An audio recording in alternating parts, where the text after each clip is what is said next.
We have completely quit our jobs to travel the world full time. So, is this the biggest mistake of our lives? Or is it the best decision we've ever made?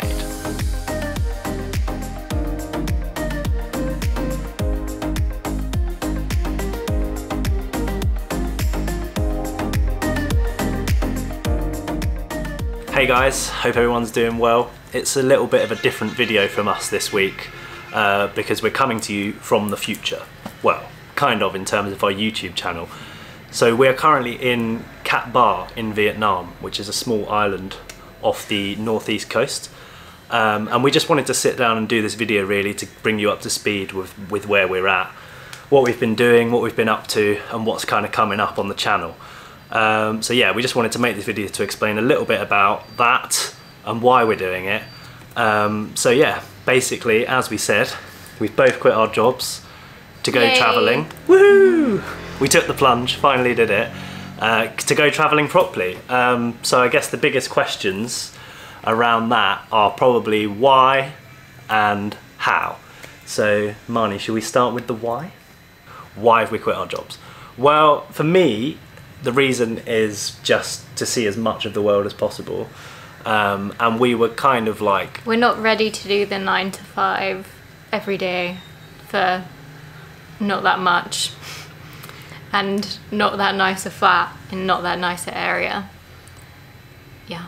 Yeah. So, yeah, I mean, we were kind of sick of the situation in the UK at the moment, to put it bluntly.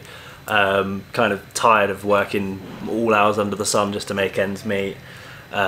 Basically stuck in the rat race, like paying an absolute fortune just to get by, in a tiny flat, in a basement flat, in jobs that we don't like. Yeah, jobs that we would, you know, we were getting stressed at work and just not getting, basically not getting satisfaction out of life. And when we first met, we were like, we want to travel the world, and so we kind of made it our ambition to do that, didn't we? So we set out a plan and a goal to do that. That's probably the main reason why. And also, I just want, it's not that we don't love England. We do. We've got lots of friends and family there. Yeah, we miss our friends and family, but... And there are good things about England, but I think it was the right time for us, wasn't it? Excuse the noise of the traffic outside here in Cat Ba. It's very loud. But yeah, I think it was just the right time for us, really. That's the why, isn't it? Before we settle down and have kids and stuff as well. That's like... Yeah, that's another main thing. It's a good point in our lives. Yeah, we're lucky to do something like this. Yeah, we're lucky that we're kind of in a situation where we're able to do this at the moment, because we don't have any other ties. Like Marnie said, we don't have children, we don't own a house, nothing like that. So yeah, that's the reason why. So probably the more interesting question for you guys is how are we doing this? Then I can explain. So we'll be completely honest about this part. We are budget traveling as best we can and trying to do things as realistically as we can. And when we say budget, we're actually budget. Like, yeah, we're not like... We're the very lower end. Yeah, we are looking like maximum £10 a night, isn't it? Yeah, that we're kind of trying to book rooms for. Because I think actually the prices in Southeast Asia have gone up a little bit over what it used to be. Yeah. But we're still trying to do it as cheaply as possible. So yeah, neither of us... I should say we are throwing in a few treats, because you will see some videos where we do some pretty awesome stuff. That is a little bit pricier and is a bit of a splurge for someone on our budget, but they're kind of bucket list things that you have to do. So stay with us for the series in Asia and you'll see what we're talking about. Because there are a few of those moments, but day to day generally it's cheap as we can, eating as cheap as we can, staying in the cheapest hotels. The reason for that is that neither of us come from rich or wealthy families, and we kind of set ourselves also another goal to prove that you can go travelling, you can go backpacking even without huge sums of money. We've known people do it for a lot less than what we have as well. Yeah. So that's a good sign. We have friends and family that have done it, sort of just done it and gone with barely anything. So that kind of inspired us to think, you know what, why don't we just do it? So here's the honest part. We managed to save about £7,000 over the space of about 2 years, wasn't it? Yeah, just under 2 years. From when we decided that we're going to do this. And that was just to have behind us when we left. And it's an amount that perhaps the typical person who doesn't have the ties that we mentioned earlier that might realistically be able to do. And if you're kind of like pondering whether to go travelling, we really wanted to show that it's something you can do and you can make it happen if you really want to. And I think that's one of the biggest objectives for us is doing great things so that people can live it with us and come with us on this journey, but also show that you don't have to live vicariously. You can do it yourself, can't you? Definitely. And I think there's so many people out there that are probably wondering, should I do this or not? I think that they can't, because they can't save like 20 grand, which is what you see on most of the Instagrams, and travel vloggers are like, oh, we saved 20 grand each, but we've got 7 between us. So. And we're going to prove that you can do it with that. And it might not last as long as we want it to, or it might go on for even longer. It just obviously depends how things go, but that's the situation. So what have we been doing in the time between saving and coming here to Asia? We obviously did our Scandinavia series, which you should go and check out if you want to. But basically, we packed up our flat in our seaside hometown of Folkestone in Kent and gave up our tenancy. And obviously, giving up that was a big moment for us. And I should also shout out that we've got various family and friends who are storing all the stuff that we're keeping. Yeah, so we're not paying for storage, which has been a big help. We're really lucky. So if you're able to do that, if you're going to think about going travelling, then obviously lean on your friends and family. We're very grateful for our friends and family. We also sold 90% of our furniture and clothing and stuff. Yeah, so. And that went towards buying stuff we needed for travel, such as essential items. Funded all the essential stuff and a few pieces of camera equipment as well. But giving up the tenancy was a really, really big moment for us because we were effectively homeless at that point, and neither of us have ever been in that situation. So that was a big moment.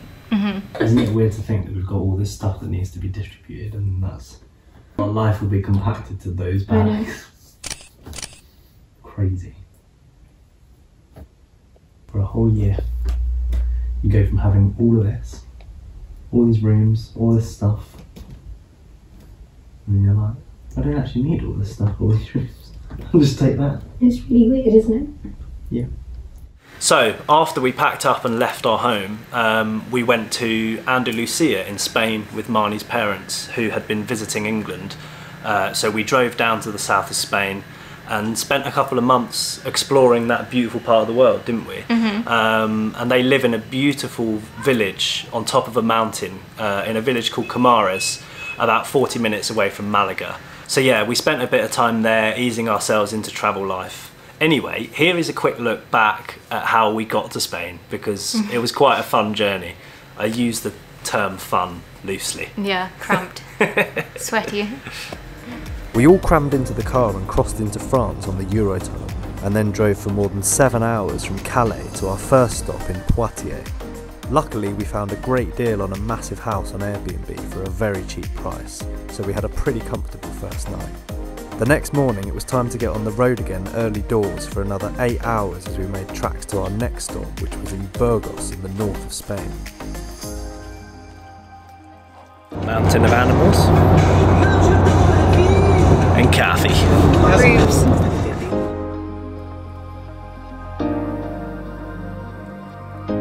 As we neared the French-Spanish border after passing through a never-ending amount of tolls, we finally started to get a glimpse of some beautiful scenery of the Pyrenees mountain range. Almost at the border. Almost as soon as we crossed the border into Spain, the landscape started to change and became more dramatic.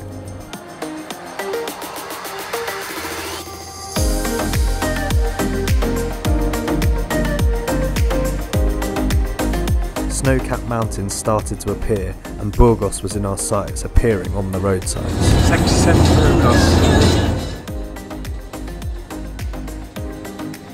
And we finally made it to the next checkpoint, where we stopped off at another cheap Airbnb for the night ahead of our final long day of driving. Are you looking forward to be sat in the car for another 10 hours? At least you've got Ruby and Azzy though. And we're going south. Where are we going, Gary? South to the sun. Are we going to have good views? Yeah, epic views of Granada as we go through Granada. We've got to go through Madrid first, which we'll have right through the centre of Madrid, so we'll see the city either side, each building, Nice. and then a straight road down towards Malaga. And we're going to get Sierra Nevada. Yeah, Snow-capped snow caps.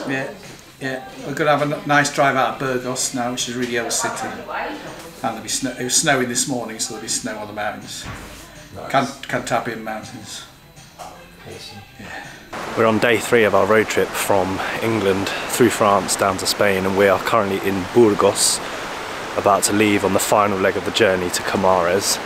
We just checked out the very impressive cathedral here in Burgos this morning, and yeah, we're going to set off for another 9 hours in the car today, so we'll keep you updated as we go. Exploring the city of Burgos and checking out the Cathedral of St Mary came as a welcome bit of early morning sightseeing to break up the 3-day journey. Construction of this impressive cathedral, built in the style of French Gothic architecture, began back in 1221 and was finally completed more than 300 years later in 1567. It was soon time to get on our way again though. So we said goodbye to Burgos and headed back to the car. Snow continued to fall after we set off and closed in on Madrid.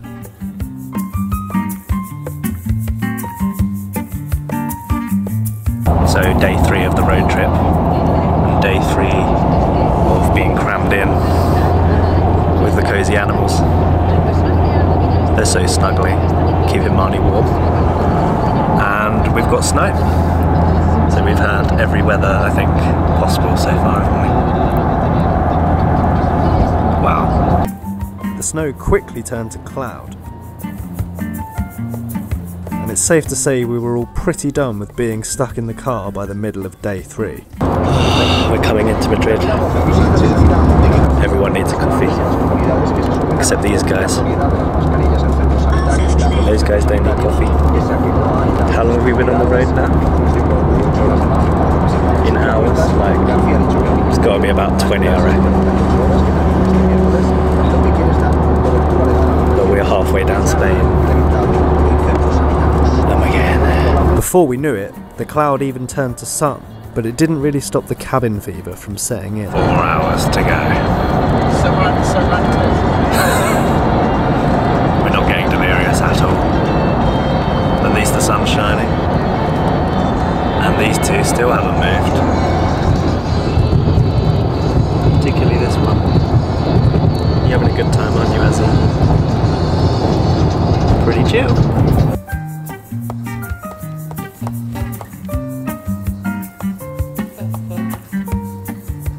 It's safe to say we've never been so pleased to see the Sierra Nevada, as it meant we were within a couple of hours of Comares.